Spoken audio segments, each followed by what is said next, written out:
de abertura. Nós vamos falar um pouquinho, na primeira parte, sobre os sistemas notariais registrais, doutor Madi e eu, e na segunda parte, então, a doutora Ana Rita Neri, que já está aqui com a gente, animada, vai falar sobre o direito administrativo notarial registral. Então, só fazer rápidas apresentações, e no meio a nossa querida doutora Natália Sora vai falar também. Como é de costume, sempre abrimos com um textinho aqui da Bíblia. Hoje é Salmo, capítulo 37. E o texto diz para nós: não te indignes por causa dos malfeitores, nem tenha inveja dos que praticam iniquidade, pois ele dentro em breve definharão como a relva e murcharão como a erva verde. Confia no Senhor e faz o bem. Habita na terra e alimenta-te da verdade. Agrada-te do Senhor e ele satisfará os desejos do teu coração. Entrega o teu caminho ao Senhor, confia nele, o mais ele fará. Fará sobressair a tua justiça como a luz e o teu direito como o sol ao meio-dia. É difícil algo mais lindo que isso. Então, dando abertura aqui nos trabalhos, eu apresento a doutora Natália Soller. Ela é doutoranda e mestre em Direito Civil Romano pela USP, pós-graduada em Direito Notarial Registral, advogada, coordenadora da VFK e da YK. Doutor Fernando Keutenedjan Madi, graduação pela PUC 2005, mestre em Direito Administrativo, também pela Católica. Então ele vê que está no mesmo caminho aí da doutora Ana Rita. Foi aprovado em vários concursos de outorga e delegação, é oficial de registro e tabelião, e hoje ele é nosso doutorando em Direito Civil Romano, me orientando na Universidade de São Paulo. Participa também da mentoria do Direito Romano. Doutora Ana Rita Neri, doutora em Direito do Estado pela USP, pós-doutoranda em Ciências Políticas também pela USP, pós-graduada em Direito da Administração Pública, UFF, professor de Direito Administrativo na Universidade Presbiteriana Mackenzie, da EPM, é nossa colega de tribunal em São Paulo, atuando na parte que mais devida, mesmo na parte administrativa. E com isso foram feitas as devidas apresentações. Passo para os caríssimos professores, doutora Natália Soller, professor Fernando e depois a doutora Ana Rita, para darem boa noite para todos os caríssimos e caríssimas.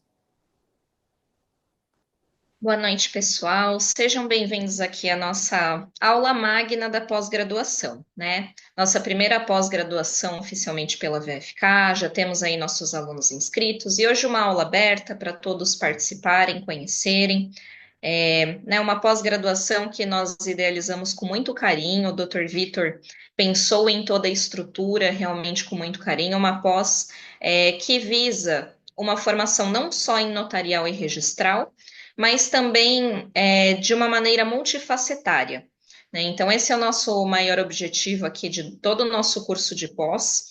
Não meramente um título de especialização, né, que é uma pós oficialmente reconhecida pelo MEC, que concede o título de especialização, mas também com esse viés de aprofundamento das várias faces do direito notarial e registral em comunicação com as demais áreas.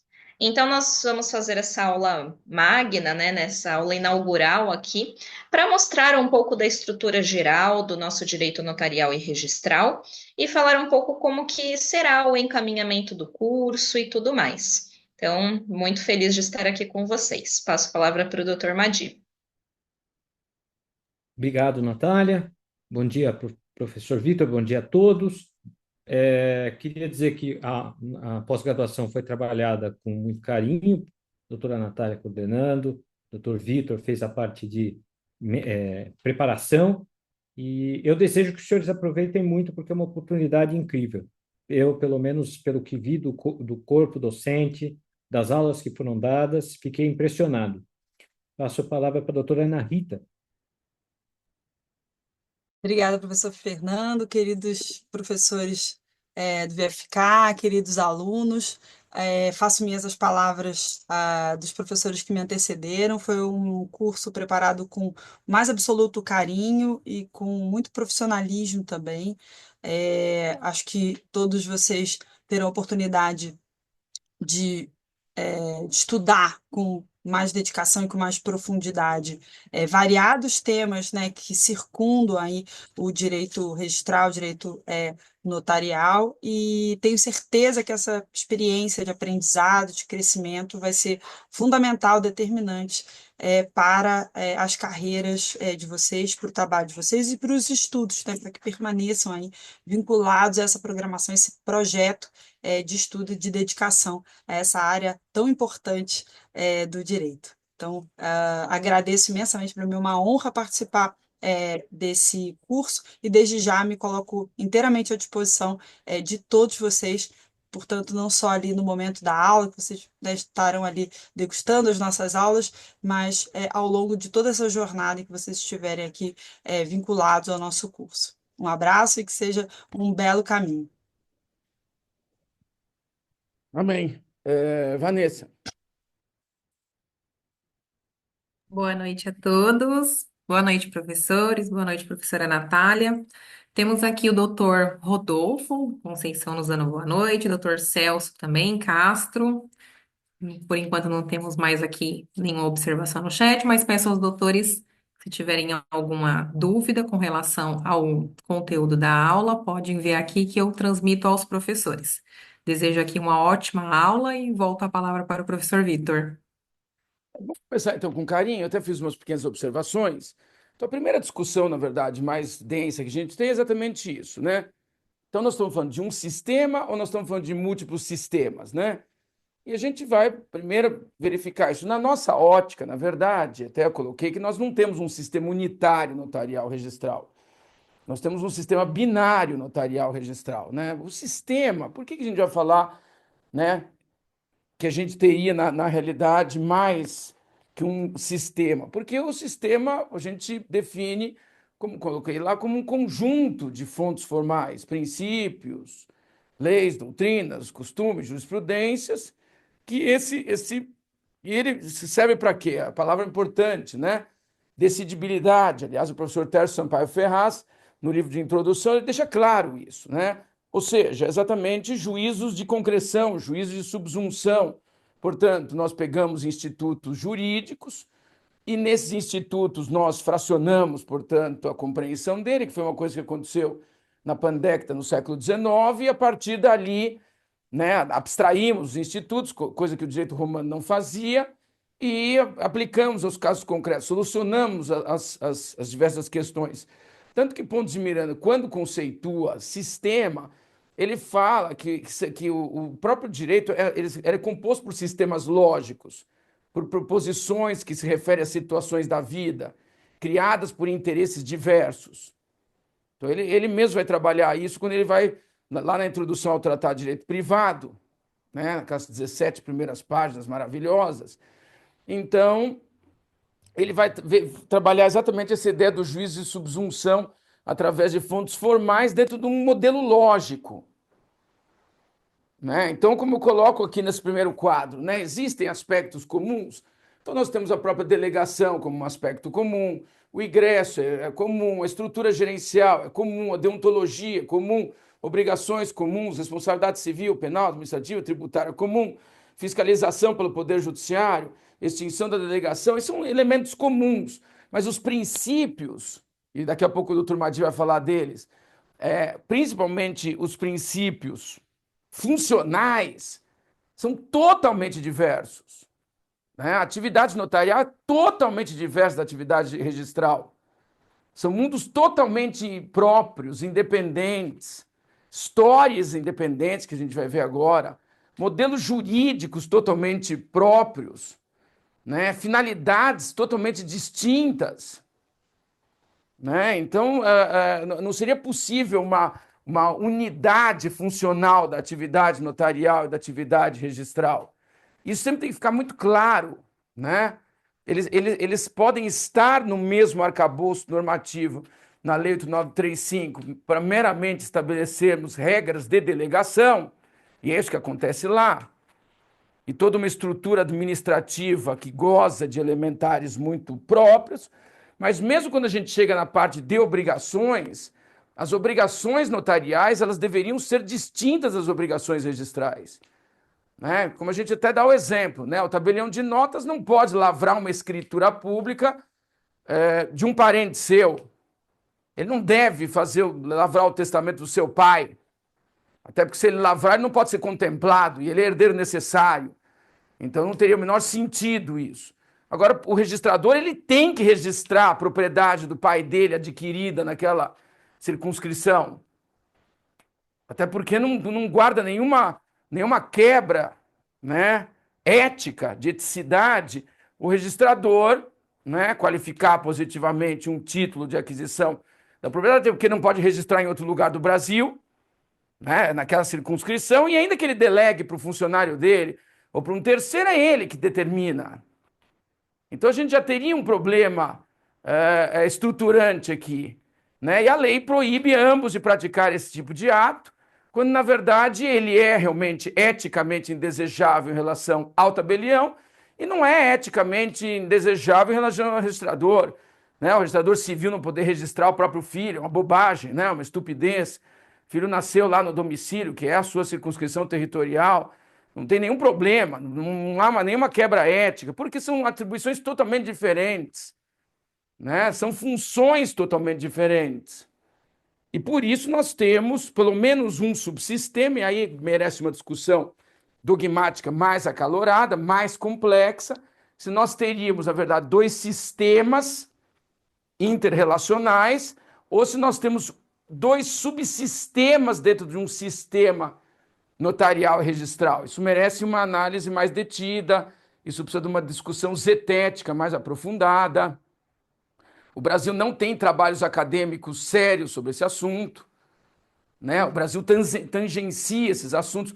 O Brasil, quando fala em dogmática notarial registral, ele simplesmente trabalha a Constituição e a Lei 8935, são trabalhos muito rasos, muito ruins, na verdade. Não conheço nenhum trabalho que realmente procure, né, discutir a dogmática notarial registral sob o ponto de vista da sua estrutura. Não conheço nenhum trabalho realmente sério sobre esse assunto, né? Eu espero, por isso que a pós-graduação é importante, que ela vai fomentar isso, pode ser até em nível de mestrado ou em nível de doutorado, para nós trabalharmos realmente uma teoria geral da atividade. E dentro dessa teoria geral da atividade, a principal discussão vai ser exatamente a autopoiese ou não da atividade, ou seja, se ela é autossubsistente, eu defendo a tese que não, e se realmente ela é hoje, né, se a gente poderia falar isso, o doutor Madi tem uma preocupação muito grande com esse assunto também, se a gente teria na atividade autonomia, né, dogmática, e hoje a gente ainda diria que não, que ela seria um microcosmo dentro do direito administrativo e do direito público como um todo, no aspecto de sua delegação, e na parte funcional ela seria pequenos fragmentos de leis especiais na parte do direito privado. Então, essa é a discussão, né?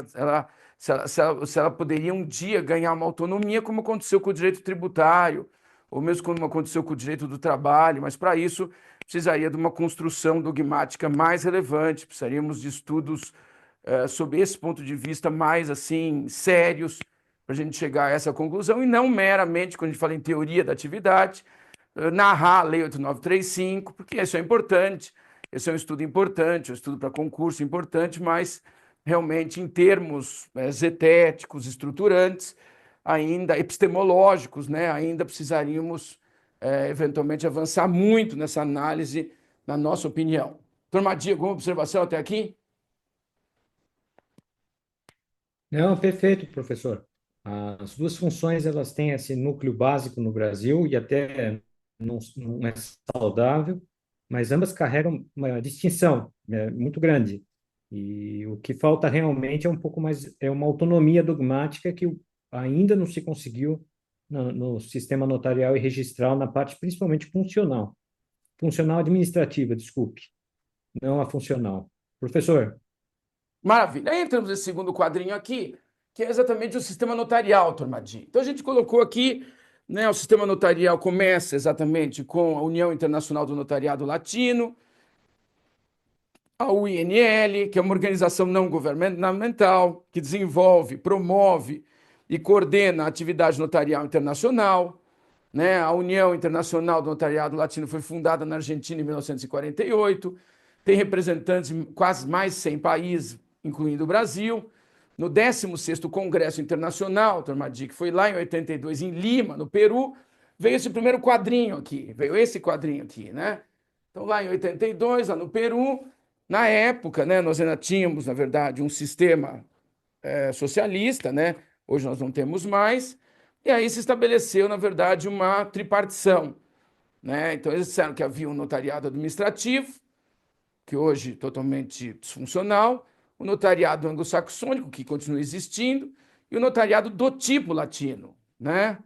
E essa classificação, ela não tem por base a localização geográfica dos países ou regime político-administrativo, mas sim a forma de atuação do notariado, bem como o regime jurídico. Tanto que consagrou essa expressão, notariado não latino, do tipo latino, né? Tanto que a gente vai falar que hoje remanesce o notariado anglo-saxônico, né, e o notariado do tipo latino, né, uma divisão, portanto, dicotômica. Ela não seria mais tricotômica, o notariado administrativo era próprio lá dos países socialistas, da União das Repúblicas Socialistas Soviéticas. Acho que o doutor Madi pegou o finalzinho disso aí. Na verdade, eu peguei mais ou menos o meio dessa Guerra Fria, que perdurou de 1917 até a quebra do Muro de Berlim, aí, em 1990, né? E ele realmente era uma estrutura burocrática do Estado. Tanto que tem muita gente hoje, ainda no Brasil, turma, que defende a tese da incorporação da atividade notarial ao Estado. Turma e eu somos contrários a essa tese, né? Achamos que ela não seria razoável, né? Principalmente porque o tabelião, na sua grande atuação, ele tem que ser um profissional autônomo do direito, próprio, e, portanto, realmente não seria um modelo que poderia ser adotado. O notariado anglo-saxão, realmente ele é vigente na common law, né? Não há distinção para eles de direito público e privado. Os particulares exercem a função notarial, ele autentica assinaturas, esse é o grande papel do notariado da anglo-saxão, né? Não há fé pública, e na Inglaterra tem essas três figuras, os barristers, os solicitors e os notaries public, né? Que realmente exercem a função um pouco distinta, né, do interior da Inglaterra, do notariado londrino, realmente, que é um notariado mais nobre, vamos dizer assim, e mais próximo do nosso notariado, né? Então a gente teria essa interface, doutor Madi, que vai ficar para outro momento. E o nosso, que a gente até pôs as características aqui, que é realmente o do tipo latino, que se baseia muito no direito, portanto, romano, aquela ideia de fé pública, profissional do direito, função pública, nomeação pelo Estado, né? A questão lá não vinculada à estrutura estatal, né? Ele é um particular em colaboração, assessoria jurídica, imparcialidade, evita litígio, né? Instrumento é público, né? Autonomia negocial cada vez mais forte, a 14.711 deixou isso ainda mais evidente, na verdade, né?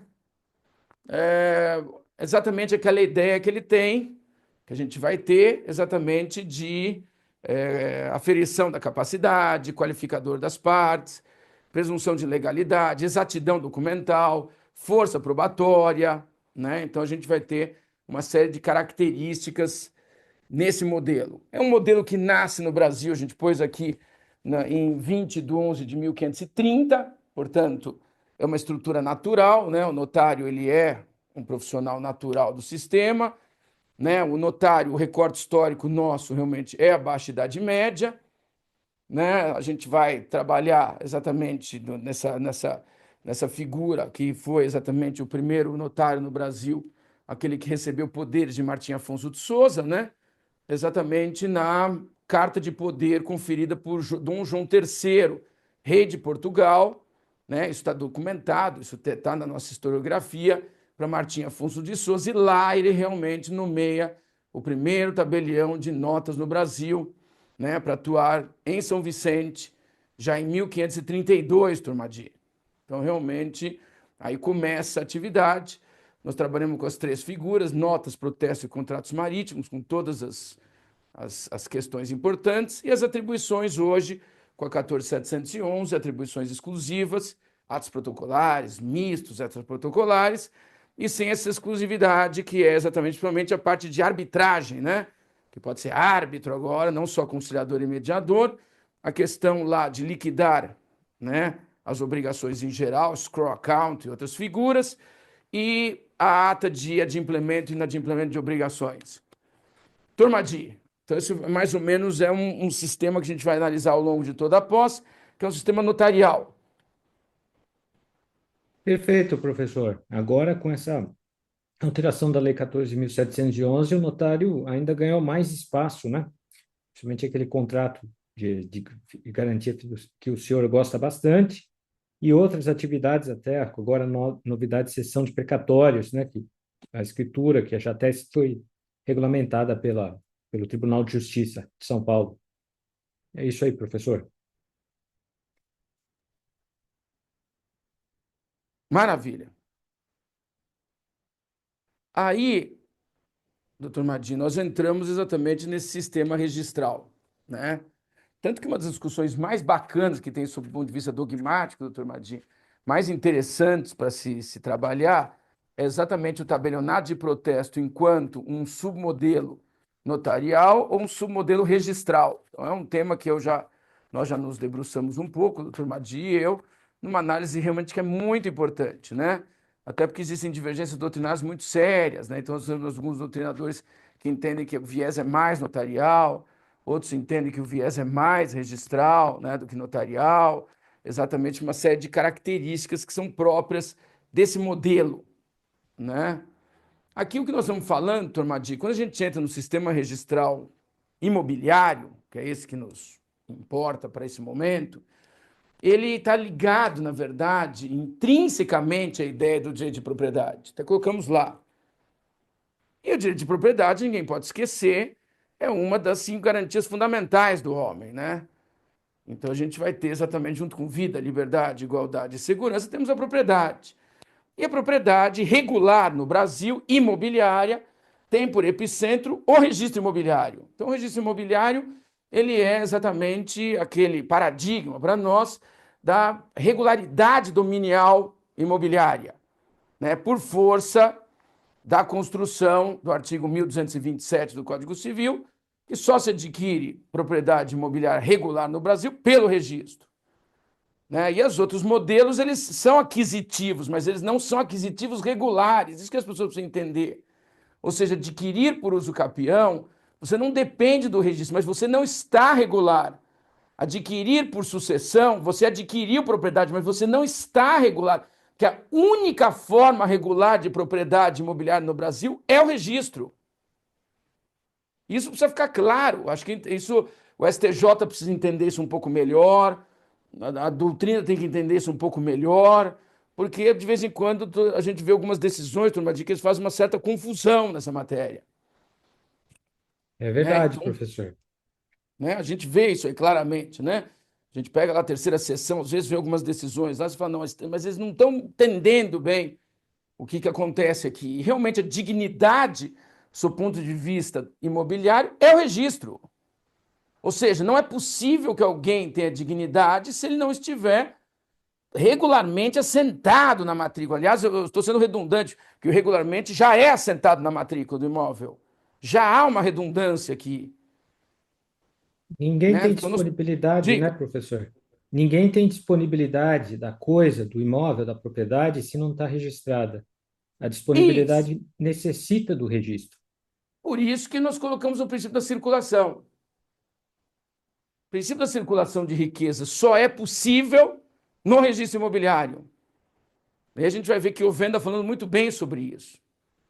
Então, realmente, isso precisa ficar muito claro, né? Porque o sistema elegeu o direito de propriedade com assento no título translativo, no 1245, 47, 27, ou seja, a legislação deixa bastante claro isso, né? Só é possível realmente a gente analisar a função social da propriedade na matrícula.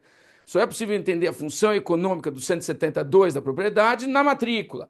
Então não tem nem função social e nem função econômica. E sem função social e principalmente sem função econômica, nós vamos para a ruína né, enquanto uma unidade econômica que é o país.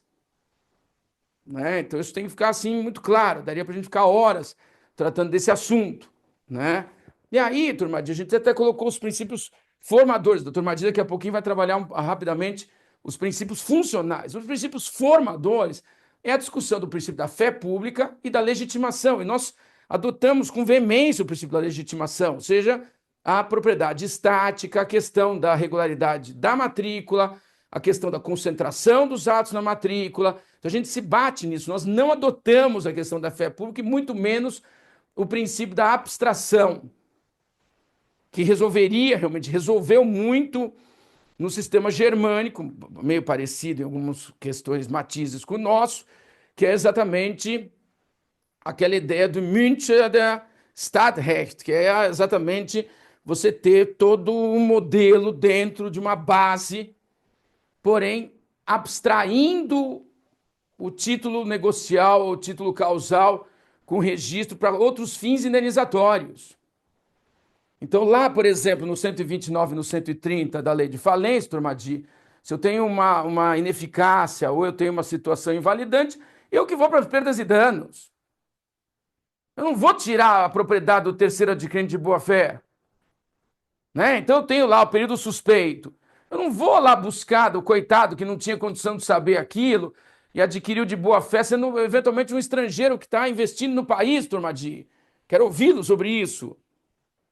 Mesmo porque, professor, é mais custoso para o sistema e para a sociedade você retornar ao estado anterior, né? Entendo que indenizar a pessoa que comprou de boa fé, confiou no sistema, do que o inverso, né? O inverso é o sujeito que confiou no sistema, então ganha a legitimidade popular pelo o sistema que funciona dessa forma, que protege o terceiro de boa fé.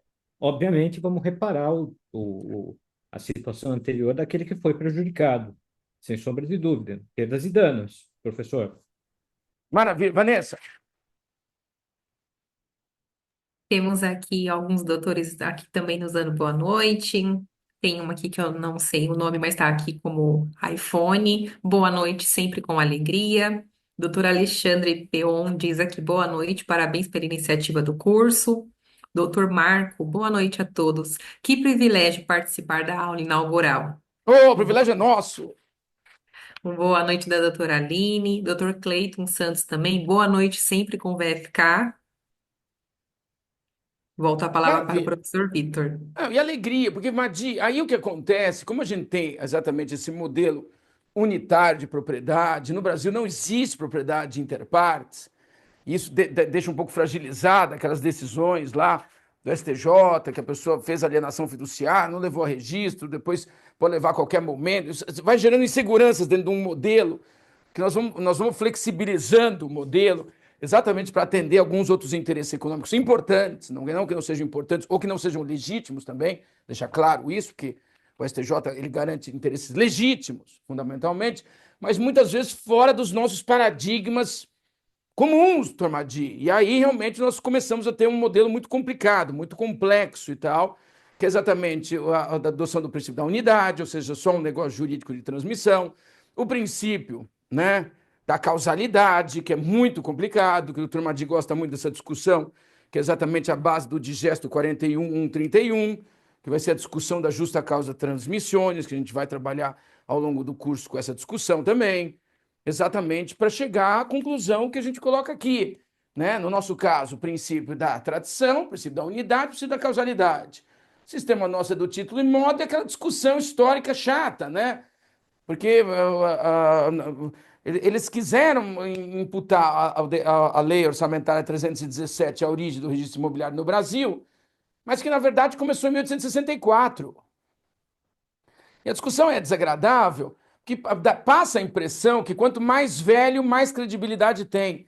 E eu não diria isso. Existem coisas velhas sem nenhuma credibilidade, e existem coisas velhas com muita credibilidade. Existem coisas novas com muita credibilidade, e existem coisas novas que nascem mortas, natimortas. Então, partiu-se de um paradigma que tinha que fazer um aniversário no ano passado lá, e colocar lá 180 anos, 200 anos, e não tem sentido. Porque realmente o sistema organizado de registro de imóveis começou com toda alegria em 1864, com a Lei 1237. Antes disso, nós tivemos assim algumas iniciativas importantes para criar um modelo, entendeu, Tormadi? E nunca vai atingir o notariado que começou em 1530 e que tem uma origem, na verdade, lá no final da Baixa Idade Média, no começo na escola de Bolonha, e que realmente não, jamais vai ser, nem o sistema germânico registral não tem uma origem tão longeva, tão forte, né, turma de... Sim, professor. E eu acho importante que o senhor, logo no começo, eu estava tendo um problema para a compreensão do início do registro civil, e o registro imobiliário, se não entender o conceito e o sistema, você não consegue definir onde começa no país. E esse foi o problema, talvez, daquela ideia da lei orçamentária.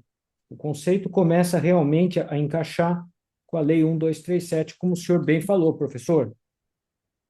Maravilha. E terminar, né? Nós temos um regime comum, né, dos dois, delegações constitucionais, como a gente falou, mesmo regime, né, mesmos sistemas deontológicos, ingressos e tal. Eu vou passar para o doutor Madi falar um pouquinho sobre a questão, né, vai gastar uns poucos minutos para explicar a questão principiológica funcional, né, e volta para a gente encerrar, passar a palavra para a doutora Natália, né, nós até já nos excusamos, sempre passamos um pouquinho e tal, mas a ideia foi pelo menos dar um pequeno fragmento de como vamos trabalhar exatamente na pós e depois como vamos operar, na verdade, um modelo que a gente pense muito razoável e a gente imagina, depois eu não sei se a doutora Natália vai falar um pouquinho hoje sobre trabalhos acadêmicos, que são sempre importantes, e os mais importantes, obviamente, depois vão ser publicados. Doutor Madi. Obrigado, professor. Os princípios funcionais e uma interface que eu poderia fazer sobre o sistema, em primeiro lugar, o que eles têm em comum é que ambos querem garantir a segurança jurídica nas transações imobiliárias como um contexto geral, né? O tabelião é um confeccionador de títulos. Ele garante pela imediatidade, imparcialidade, e acessibilidade que as partes manifestem uma vontade escorreita, sem vícios e defeitos no negócio. Então, ele não trabalha exclusivamente com a legalidade nesse momento, com as partes estrita do artigo 37 caput da Constituição, mas sim ele trabalha com o artigo 5º, inciso 2, porque ele vai formalizar um instrumento, que é importante, com fé pública, e ele vai garantir a autenticidade de todo aquele conteúdo que ele teve acesso e emanou. Então, é uma função inicial de título. O registrador, ele é qualificador de título. Ele garante a vontade da lei. Ele está muito mais adstrito ao artigo 37 da Constituição do que o artigo 5º, inciso 2. Ele não deve adentrar dentro do título, na questão intrínseca do título, porque justamente o notário garantiu isso com a fé pública, com a autenticidade lá atrás. Da mesma forma, o notário só consegue trabalhar com o princípio da imparcialidade, da formalização jurídica do instrumento notarial, a partir do momento que ele tem a publicidade registral, que garante a oponibilidade erga omnes. E ele vai ter que respeitar o sistema causal como um todo. Por quê? Princípio da continuidade. Nós não temos aqui, nessa escritura, assentada uma construção. Nós devemos averbá-la antes. Nós não temos aqui exatamente o casamento do senhor. Vamos colocar antes. Por quê? Porque complementa uma coisa à outra. O sistema causal se nutre dessa forma, com informações e com qualificação do título. Daí porque a legalidade, que é a base da qualificação registral, ela é uma legalidade muito mais voltada a esse aspecto. E o princípio da continuidade que garante que esse sistema seja causal, muito embora tenhamos várias exceções no sistema. E o princípio da especialidade objetiva e subjetiva, que garantem a verdade da informação dentro da matrícula. E, no final, a fé pública do registrador é totalmente pautada na fé pública do notário. Por quê? Porque o notário ele garante a veracidade e a autenticidade das informações. E o registrador transporta isso, qualificando obviamente positivamente, para dentro da matrícula e dá uma publicidade muito mais importante. A verdade dele vem do notário. Daí por quê? Toda lei determina uma qualificação muito mais forte do registrador no momento que ele não tem um notário trabalhando. Ele tem um instrumento particular. É um instrumento que ele vai ter que fazer todo esse trabalho anterior e a qualificação nem sempre vai ser tão precisa quanto nesse sistema notário e registrador. Esse é o primeiro ponto. O outro ponto é que o registrador ele também nutre a função do notário dentro desse sistema. Não só com a matrícula, mas como com esse tipo de concreção da matrícula, que só pode ser feita com diálogo entre um e outro. Professor Vitor, é isso, né, que eu poderia dizer para os senhores, né, na lavratura aqui da função. Acho que, por enquanto, é isso aí. Né? Existe essa complementariedade e interdependência, essa interação de princípios específicos, notariais e registrais, que reflete a divisão equilibrada das funções do sistema brasileiro, né? Que é essencial para evitar nulidades, proteger direitos e fortalecer a confiança nas relações negociais, que o que mais importa é a circulação de riqueza, é garantir a segurança jurídica no trato registral. Né? Basicamente é isso aí. Professor Vitor, é isso que eu trabalho. Um pouquinho. Então, eu estava montando um quadro aqui, turmadinha, eu termino de montar ele agora mesmo, fazendo exatamente esse último comparativo da diferença dos dois subsistemas, dos dois sistemas aí para você definir isso. Então, a primeira diferença que eu coloco aqui é a diferença do regime jurídico, né? O regime jurídico notarial ele é difuso, ou seja, você não tem uma legislação, você tem um conjunto de legislações, quer dizer, você tem a 7433, o código e um monte de leis esparsas, e o sistema registral que é concentrado, é a Lei 6.015 de 73. Então, são regimes jurídicos diferentes. Segunda diferença, então, exatamente a diferença da base territorial. Né? Então, tem bases territoriais diferentes. A base territorial do notário é o município. E o particular pode escolher qualquer tabelião, a não ser aquelas limitações legais ou normativas que você tinha lá no provimento 100, você tinha na uso capião, você tinha na alienação da adjudicação compulsória e tal, mas tudo bem, a base é o município. Né? Existia a liberdade, que hoje é meio litigada, do usuário. Já no sistema registral, isso não acontece, porque você tem uma circunscrição territorial, a circunscrição territorial é definida por lei estadual de iniciativa do Poder Judiciário, o Supremo já resolveu isso, e você não tem liberdade, você tem uma obrigatoriedade de assentamento. Uma terceira diferença é o princípio fundante. Embora ambas sejam atividades administrativas e ambas sujeitas ao princípio da legalidade, a própria legalidade do direito administrativo, do sistema administrativo, autoriza a autonomia plena. Então, o notário faz tudo que não for ilegal, faz tudo que não é nulo ou não é imoral. Enquanto o registrador só faz o que a lei manda. E a 14.711 não deu uma liberdade absoluta para ele fazer lá no artigo 167.1, lá, ao incluir, na verdade, outros títulos de transmissão. Né? Outra diferença, a recusa do ato. A recusa do ato por parte do tabelião de notas leva obrigatoriamente à via jurisdicional. Não existe dúvida notarial. Já na atividade registral eu tenho a dúvida administrativa. Então, se o tabelião nega a prática do ato, você precisa ir para a jurisdição, você não tem outra opção. Outra diferença de eficácia, né? Inter partes no tabelião de notas, erga omnes no registro imobiliário. Outra diferença é o efeito do ato. Né? Outra diferença. Né? Eu tenho, na verdade, lá, né, a questão da profilaxia, eu posso realizar ato ineficaz. Foi o doutor Loureiro, até deixou isso muito claro na última decisão lá, Não, você pode pôr uma cláusula de renúncia, prévia renúncia testamentária, mas quem vai definir isso é a jurisdição. Já no sistema registral, o ato tem que ser eficaz. Não tem essa opção. Outra diferença, atividade principal, né? Confecciona título. O registrador assenta título e certifica. Então, eles têm atividades totalmente diferentes. Né? A qualificação é outra diferença. A qualificação notarial é uma qualificação complexa.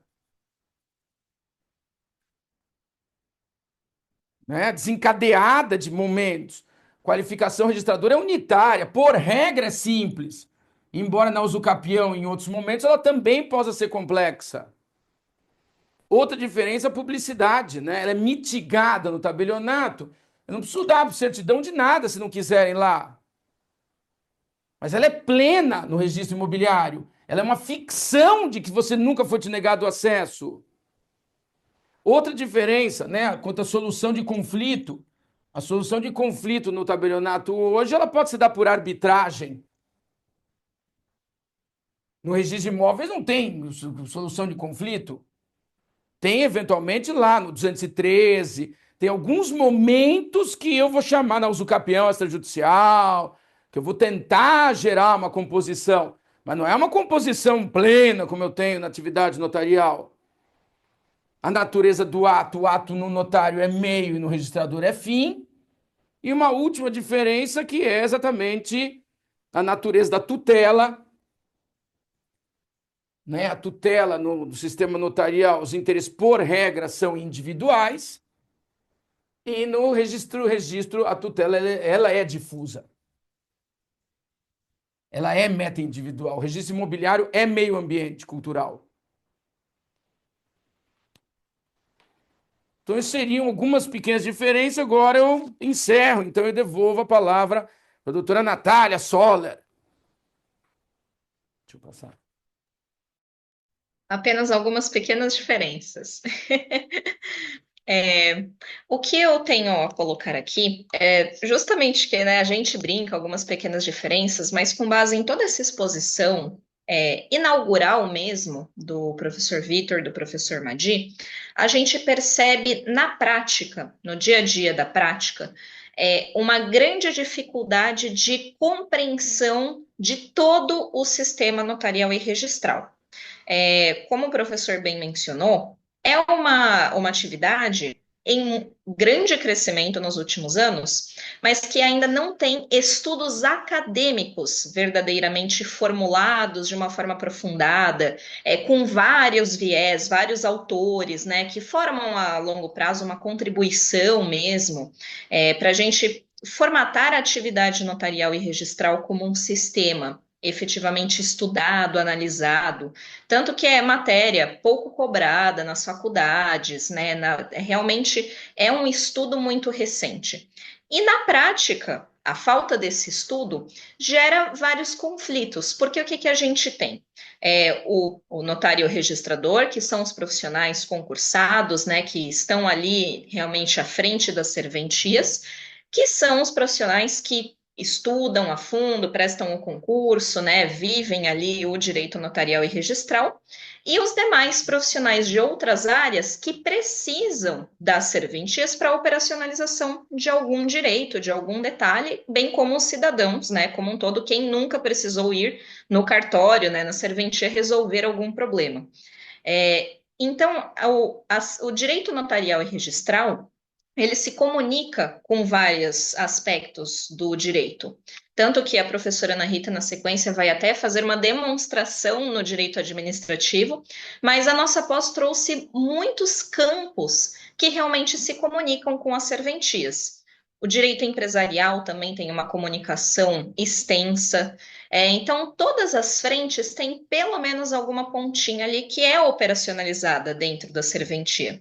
Então, a proposta da nossa pós é esse estudo teórico, o entendimento do sistema notarial e registral e dos institutos próprios notariais e registrais, mas também com um viés prático de como toda essa teoria, essa compreensão da amplitude do sistema, da amplitude dos atos praticados, da concatenação dos atos dentro das serventias, como que isso é feito na prática. Então, o advogado, como que ele vai chegar no cartório e resolver o problema do cliente dele, por exemplo?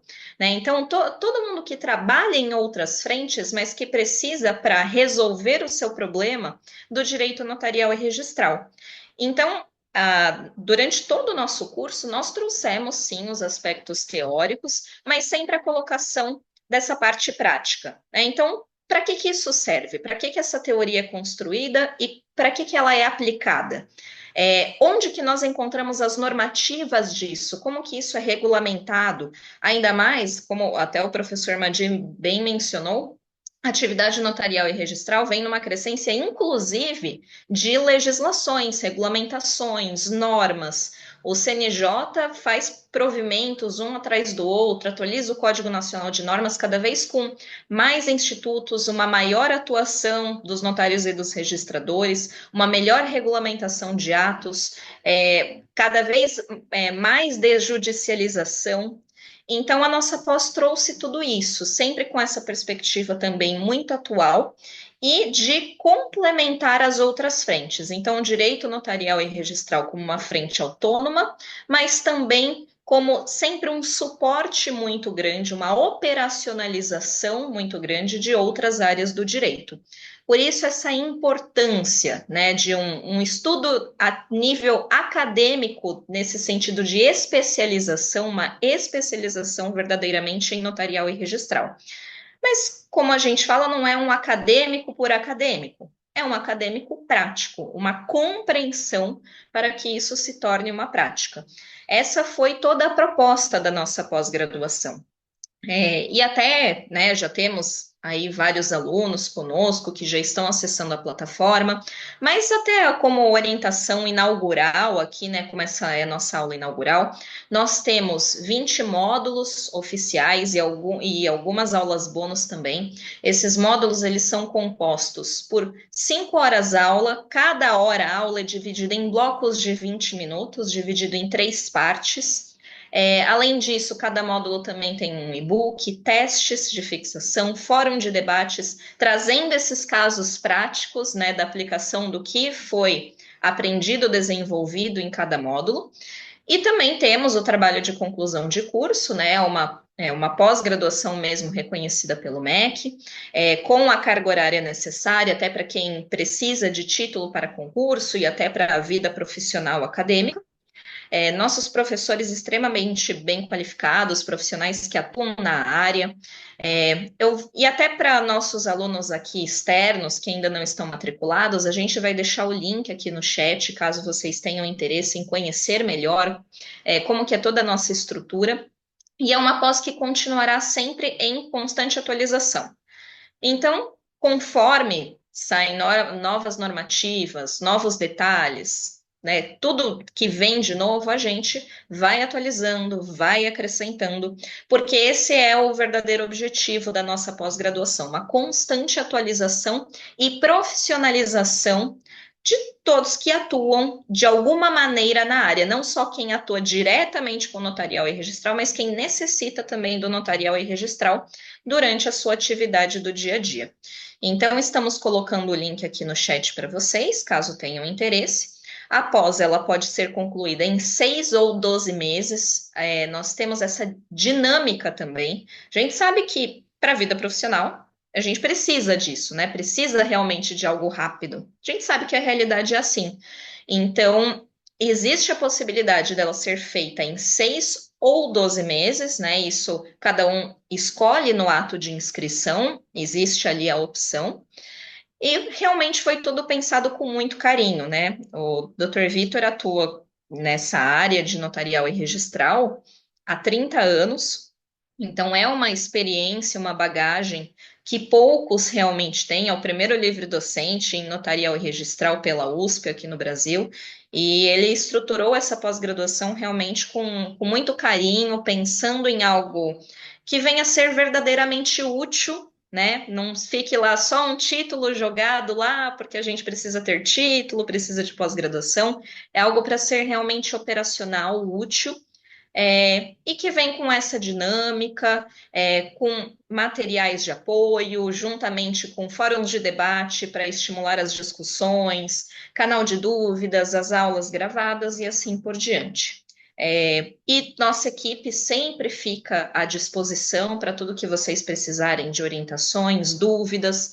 Dentro da nossa plataforma tem o acesso do canal de dúvidas, todos os detalhes, e nós sempre ficamos muito à disposição. Então, uma alegria ter todos vocês aqui na nossa pós-graduação. Realmente a gente espera que seja tudo muito proveitoso. E vou, então, devolver a palavra para o Dr. Vitor para alguns comentários finais, e a professora Ana Rita vai justamente demonstrar um pouquinho dessa prática que nós tentamos mostrar, dessa interface que existe com as outras frentes, é uma interface muito importante, trazendo aqui o direito administrativo. E sim, é uma alegria de estarmos nessa aula inaugural, né, doutora Natália, e realmente a gente poder ter os queridos alunos, o carinho que foi demonstrado aqui, né, as observações que foram feitas. Realmente, para nós é uma alegria imensa a gente poder realizar mais esse projeto. Outros projetos estão em andamento, virão com bastante alegria também. E a gente espera realmente que ela possa unir na gnoseologia, né, que ela possa unir realmente a praxis com uma teoria, né? A teoria sempre ela é que liberta realmente, né? A praxis e a visão gnoseológica é exatamente essa, né? Atingir o máximo numa esfera de abstração, porque a esfera de abstração ela te liberta para a prática dos atos, né? Então a gente nunca deve inverter essa equação aqui, porque senão realmente fica um pouquinho mais complexo. Vanessa, então com isso eu já me despeço, continuo aqui, obviamente, vamos ficar até o final. Quero ouvir a doutora Ana Rita aí com bastante carinho também e deixar os trabalhos ocorrerem. Vanessa, alguma questão, observação? E se não, já depois passa a palavra à doutora Ana Rita. Temos sim. O doutor Vitor fez uma pergunta aqui, né, referente a após 6 meses, mas a doutora Natália já respondeu aqui. Então, a última pergunta que temos aqui é do doutor Jorge Sandes, que ele pergunta, nos dá boa noite com alegria, e uma pergunta para depois, ele diz aqui. O que fazer com as serventias deficitárias e como remunerar adequadamente os notários e registradores? Isso é um dilema importante, né? Nós temos uma capilaridade necessária, então a gente podia resolver o problema aglutinando serventias, né? Unificando e tal, mas a gente tem uma capilaridade necessária, tem já alguns modelos para buscar resolver exatamente com a própria cooperação dos profissionais, né? Exatamente nos fundos estaduais que foram criados e tal, né? Esse déficit nasceu exatamente porque se estabeleceu uma gratuidade sem um estudo prévio de impacto no Brasil. Então, em 97, eu me lembro que eu era juiz corregedor permanente, e aí nós tivemos problemas homéricos e tal com a gratuidade. Então, isso que a doutora Natália falou dos 30 anos é importante, que a gente vivenciou vários momentos aí. Um deles foi exatamente a entrada em vigor da lei e o sofrimento que isso gerou imediatamente por força de uma concessão estatal sobre algo, na verdade, que estava para não entender a função. Para mais uma vez, a doutora Rita pode entrar nisso. A própria administração não entende a função. E nós não tínhamos os artigos 20 a 30 da LINDB, que é o impacto das decisões, impacto da regulação, impacto, na verdade, imediato. E eu tive vários notários, principalmente registradores, que devolveram a serventia. E aí, doutora Rita, você está com a serventia, chega lá a pessoa e fala, ó, chave está aqui. E você é o permanente. E aí, o que você faz lá? Nós tivemos que nos virar. Porque no mês seguinte vai pagar a folha de pagamento como? Se ela é privada. Então, realmente, esse ainda é um dilema. O CNJ tem trabalhado muito bem nesse assunto, mas realmente ele merece uma análise, um trabalho até. Do Dr. Jorge faz uma ponderação muito inteligente. Merece um trabalho sério sobre esse assunto, né? Que é exatamente a força da delegação e a gratuidade para o particular. Até porque a taxa remuneratória, ela na realidade jamais vai se confundir com a tarifa que visa um lucro. Aqui a integralidade da taxa, é exatamente uma gestão feita pelo notário, pelo registrador, para melhor desenvolvimento da atividade. Tanto que quando ele entra na atividade, ele tem que custear do bolso dele, tudo. Porque falar 50% fica com ele. Sim, mas quando ele ingressa, todo mundo se esquece disso. Ele que faz um financiamento com o banco no primeiro mês para montar a serventia. Não tem nada ainda. Então tudo isso tem que ser muito bem analisado. Mas passo a palavra à doutora Ana Rita Neri. Muito obrigada, professor Vitor. Muito obrigada a toda a equipe do VFK. Professor Madi, já cumprimentei, mais uma vez uma honra estar aqui. E, de fato, o meu desafio ao longo, né, desse curso, pelo menos durante as minhas aulas, é tentar provar para vocês, demonstrar para vocês as incursões do direito administrativo e como é que o direito administrativo se relaciona com o direito registral e com o direito, e com o direito notarial, aí partindo já dessa concepção dual apresentada pelo professor Vitor. E por que que é um desafio isso? Por que que é um desafio? Porque o sistema notarial, o sistema registral, eles foram concebidos de uma forma absolutamente complexa e absolutamente singular, né, desde a sua origem. Ele ostenta uma singularidade, né, muito importante e também uma complexidade importante. E é em meio a essa complexidade, em meio a essa singularidade, que a gente identifica aí os espaços de interação do direito administrativo. Tem uma premissa que eu acho que é muito importante para a gente estabelecer essa relação, né, entre o direito administrativo, o direito registral e notarial.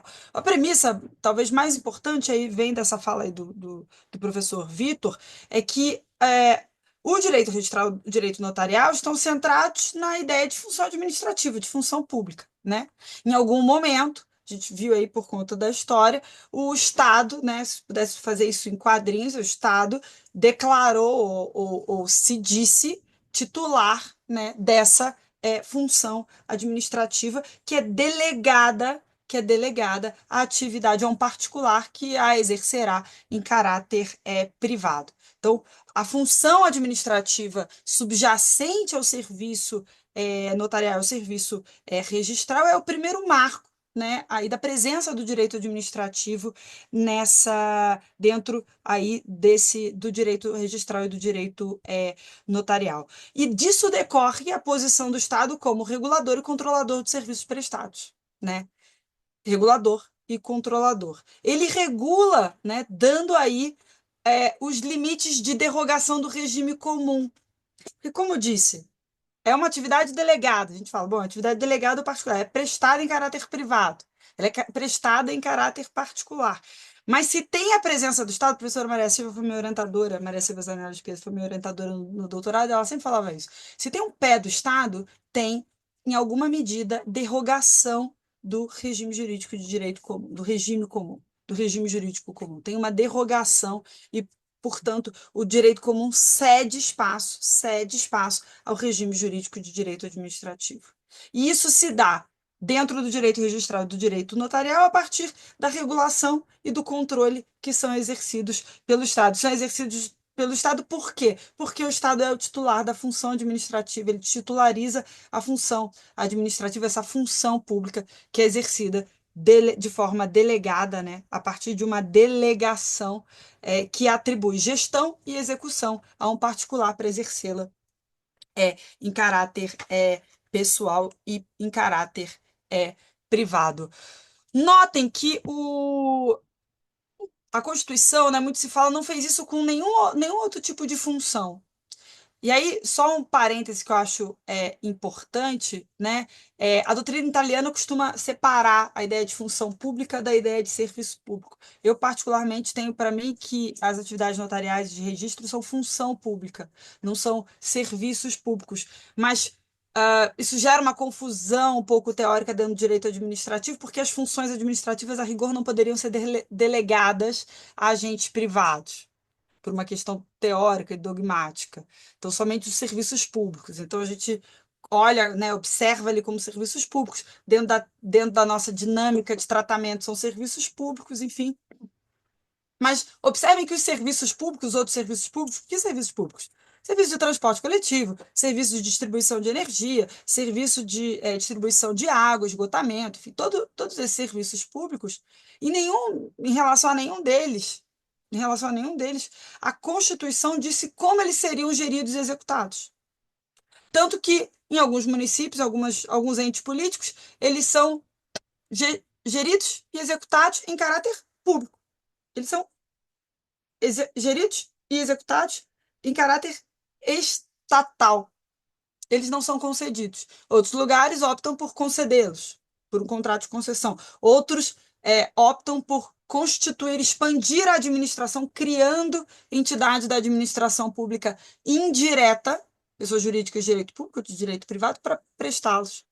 Então, notem que essa estratégia sempre ficou muito a cargo do agente político da União, Estado ou do município, titular do serviço público, no caso dos serviços públicos. Apenas nos serviços notariais e registrais que a Constituição diz, eu quero que ele seja delegado. Eu quero que ele seja delegado, eu quero que ele seja delegado. Além de ser delegado, eu quero que ele seja delegado a um particular, que o prestará em caráter privado e o prestará em caráter pessoal. E, portanto, ele não pode ser delegado a uma pessoa jurídica, né? E aí, voltando a essa presença do Estado, o cartório, né, essa ficção jurídica, né, que a gente o cartório, ele é um ente administrativo? Ele é um ente da administração pública? Não, obviamente não. Mas o tabelião, o registrador, ele é agente público. É agente público por quê? Porque por conta dessa delegação ele está amarrado a uma relação jurídica estatal estabelecida entre o Estado, titular dessa função, ou do serviço público, como queira, e aquele que gere e executa esse serviço público. Na voz do Supremo Tribunal Federal e dos autores de direito administrativo, agente público na qualidade, né, da espécie particular, em colaboração com o Estado. Vocês vão ver todas as consequências jurídicas que decorrem disso aí, inclusive do ponto de vista da responsabilização civil do Estado em caso de lesões, prejuízos causados por atos dos tabeliães e atos dos registradores. Então, o direito administrativo, nessa perspectiva, ele está na matriz, na origem da concepção constitucional e constitucional por quê? Porque isso decorre de uma herança histórica trazida aí pelo professor Vitor, já para vocês. Então, houve uma opção constitucional de validar, né, de traduzir essa história a partir de um regime em que o Estado titulariza essa função, o serviço, e orienta que ela seja delegada a um particular. Isso amarra a partir de um vínculo, de uma relação jurídica, uma relação jurídica administrativa, aquele particular que presta serviço em caráter privado e o Estado. E esse vínculo gera consequências de regulação e consequências de controle. Para além disso, né?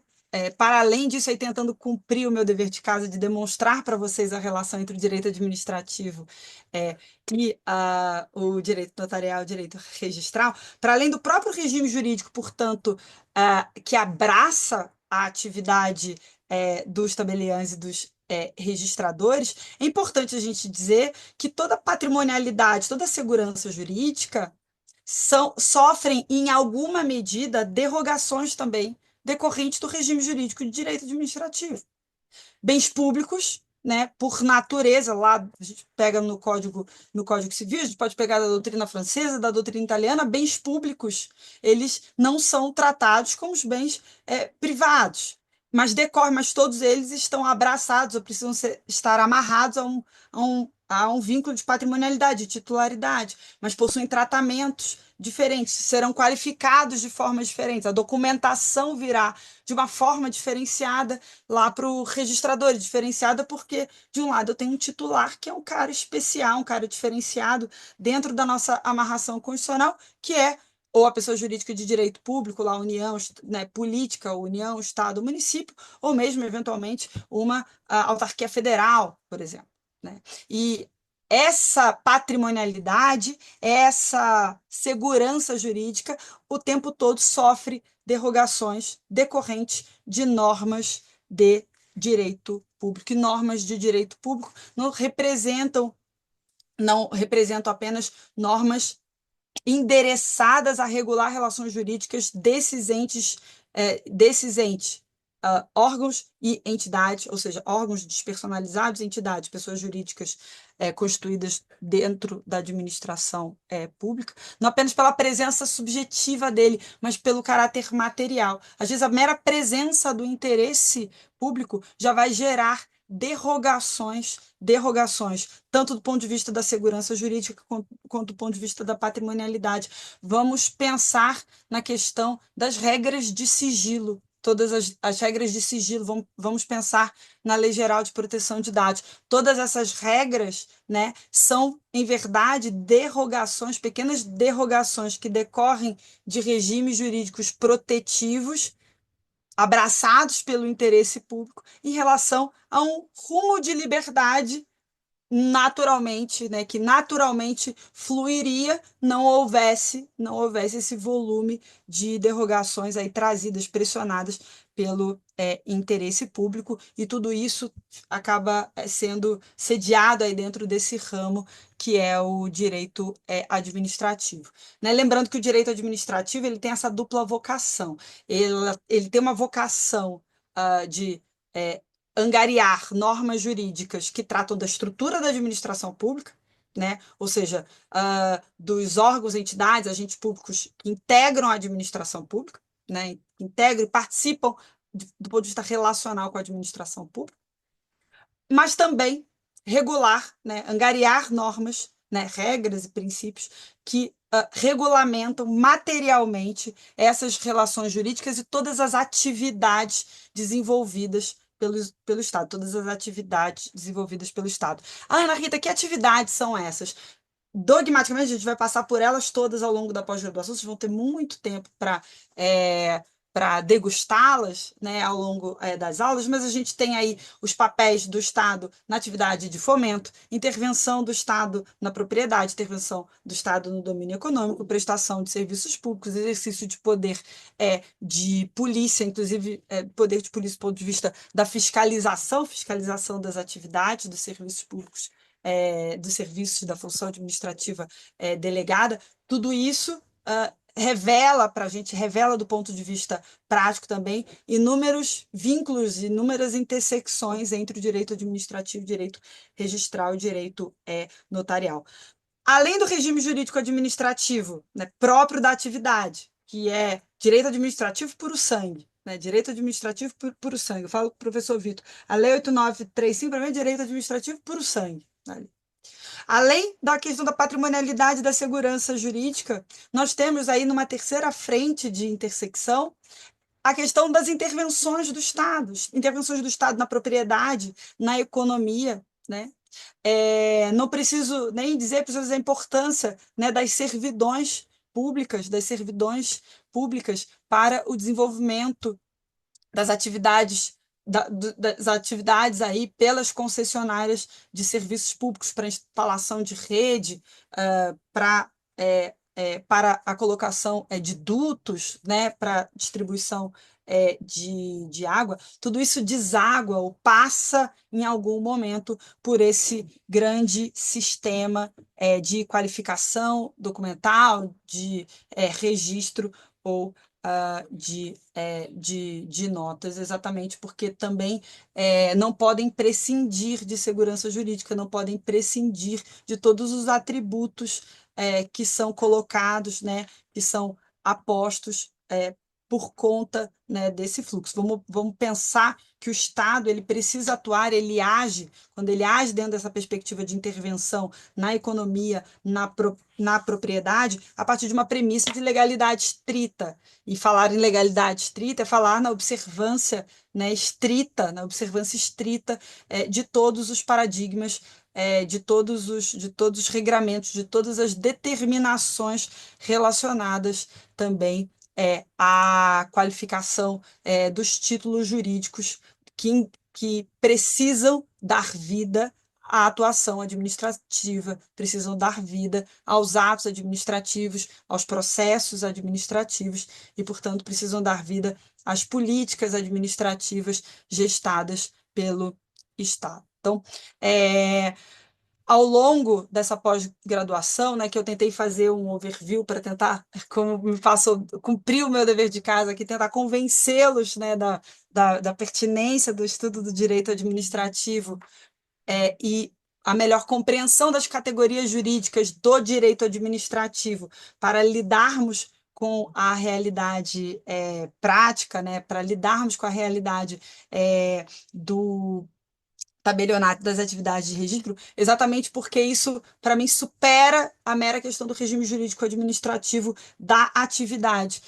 Isso toca também como as relações jurídicas, as relações econômicas se estabelecem, especialmente no Brasil que é orientado por uma Constituição bastante generosa em atividades, e essas atividades, uma hora ou outra, vão bater à porta dos senhores e das senhoras, seja por uma questão documental, seja por conta, às vezes, de um registro essencial, elementar, fim, né? Fim para a transferência de uma propriedade, por exemplo, depois de um processo de desapropriação. Então, eu estou muito feliz com esse curso, porque me parece que observar também, né, para mim foi muito importante observar o direito administrativo a partir da lupa do direito registral, da lupa do direito notarial, foi particularmente extremamente rico e espero que seja rico para vocês também. Me coloco à disposição aí, como disse a Natália, como disse a Vanessa, também para assuntos relacionados à pesquisa. Eu, particularmente, tenho uma trajetória também acadêmica dentro da área de pesquisa, então, o que for importante para vocês, para pensarem nos temas, pensarem aí nos trabalhos de conclusão, eu também fico inteiramente à disposição, porque gosto muito desse desenvolvimento, desses desdobramentos aí, espero que sejam úteis para todas as senhoras, todos os senhores. E assim eu encerro a minha fala aqui, tentando ser obediente também, legalista, do ponto de vista do meu compromisso de horário com o curso. Professor Vitor. E aí, professora, até deixar claro para os alunos, a professora realmente já tem um viés acadêmico muito forte, vai realmente contribuir muito, até depois, né, se a gente tiver trabalhos realmente que a gente acredite de relevo, a gente faz uma publicação deles e tal, sob a coordenação da doutora Ana Rita. Ela tem trabalhado muito com a Lei 8935, é importante falar isso, com comentários preciosos que serão agora no início de 2025 vão ser lançados. Espero que sejam lançados lá em São Francisco. Todos vão ser convidados e tal para esse lançamento. E então nós vamos ter momentos assim muito importantes aí já no início do ano, e essa fala vem bem nessa linha de direção que realmente vai exigir maturação, trabalhos sérios que a gente acredita que nós teremos nessa pós-graduação. Eu também com isso encerro, passo para o doutor Madino, não sei se a Vanessa tem ainda alguma observação, daí a doutora Natália acho que vai fazer para nós a oração final hoje desse momento. Doutor Madino. Doutor Queria Madino é agradecer o administrativista, não sei se a doutora Ana Rita sabe, mas o mestrado dele é direito administrativo, ele tem trabalhos nessa área muito sérios também. Já conversamos a respeito. Já conversamos a respeito. Vamos multiplicar esses administrativistas aí, né? Esses corações administrativistas. Eu sou um traidor. Eu atravessei a rua e estou estudando direito civil. Eu costumo falar, professor Vitor, professor Fernando, que falta ao direito administrativo uma boa série de Netflix, porque os alunos gostam, querem estudar só direito penal, processo penal, porque são só aquelas séries absolutamente dinâmicas, né, e violentas e tal, que animam, né? Então a gente precisa aí estou em busca, né, de um bom roteiro para alegrar os alunos aí desde o início da faculdade com o direito administrativo, e aí eu tenho certeza que a minha vida será vitoriosa, assim. O dia que eu conseguir isso, eu vou ficar muito, muito feliz, muito feliz. Provavelmente o professor Fernando vai concordar comigo, né? Não é todo aluno que sai, né, assim, apaixonado, né, da faculdade, que se apaixona pelo direito administrativo. O direito administrativo costuma ser sempre uma paixão tardia. E o jeito da gente inverter, virar essa mesa, professor Fernando, é a gente tentar uma série na Netflix ou num streaming desses, qualquer uma boa série envolvendo aí direito administrativo.